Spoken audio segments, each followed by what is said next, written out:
People wonder and ask, did Prophet Muhammad, peace be upon him, marry a child? Was this a normal practice 1400 years ago? What was the wisdom behind it? According to authentic sources, Prophet Muhammad, peace be upon him, married Aisha when she was 6 years old, and the marriage was consummated after she turned 9. However, it is important to understand things in their historical context. For instance, it would be silly to ask, what kind of milk did they drink 1400 years ago? Or to ask, what kind of engine they used to have back then? Therefore, one must understand that things 1400 years ago were very different from now. Time have changed, and so human have. 1400 years ago, it was very common for women to marry at a young age. It is a historical fact that girls from ages 9 to 14 were married off in Europe, Asia, Africa, and America. For example, St. Augustine, 350 AD, he married a 10-year-old. King Richard II, 1400 AD, he married a 7-year-old. Henry VIII, 1500 AD, he married a 6-year-old. Even in the Bible, it says, "But say for yourself every girl who have never slept with a man." According to Catholic Encyclopedia, Mary, the mother of Jesus, was 12 when she married 99-year-old Joseph. Before 1929, Church of England ministers could marry a 12-year-old in Britain. Before 1983, Catholic canon laws permitted priests to marry off brides at the age of 12. A lot of people are unaware in the United States, in the state of Delaware in the 1880, the minimum age for marriage was 7 years old, and in California it was 10 years. Even now, the marriage age for some states are 12 in Massachusetts, 13 in New Hampshire, and 14 in New York. At the time of the Prophet Muhammad, peace be upon him, those who refused his message tried every method and strategy to discredit him.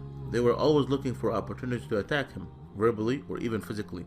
Some of this verbal abuse consisted of calling him magician or a soothsayer or crazy. However, they never thought to point out or objected to his marriage to Aisha. Why? Because this was the norm of society, meaning it was completely normal.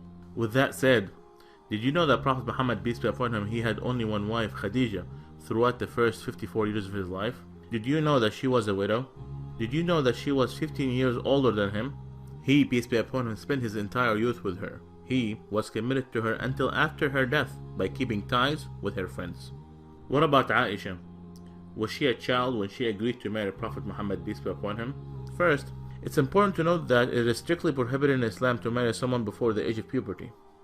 Note, the age of puberty varies throughout different times and different places. According to scientific references, girls might enter full-blown puberty anytime between the ages of 9 and 15. Also, the average temperature of the country is considered to be the chief factor with regard to menstruation and sexual puberty. So, was Aisha a child? No, she was not. So what about the wisdom behind this marriage? God always knows best. The marriage of Aisha was an instruction from God. Aisha narrated to us more than 2200 hadiths or sayings of Prophet Muhammad, peace be upon him. Aisha was exceptionally intelligent, and since she married Prophet Muhammad, peace be upon him, at a young age, she was able to learn so much from him. She later played an important role as a teacher, expert, and interpreter of Islam. So, there was so much wisdom behind this marriage. For those who do not know Prophet Muhammad, peace be upon him, Prophet Muhammad, peace be upon him, did not come to seek worldly pleasures, but rather, he warned us against them. His companions described him as a man of morality and said he was shyer than a virgin in her seclusion.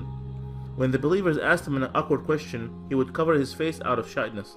He taught us that each religion is known for a kind of morality, and the morality of Islam is shyness and modesty.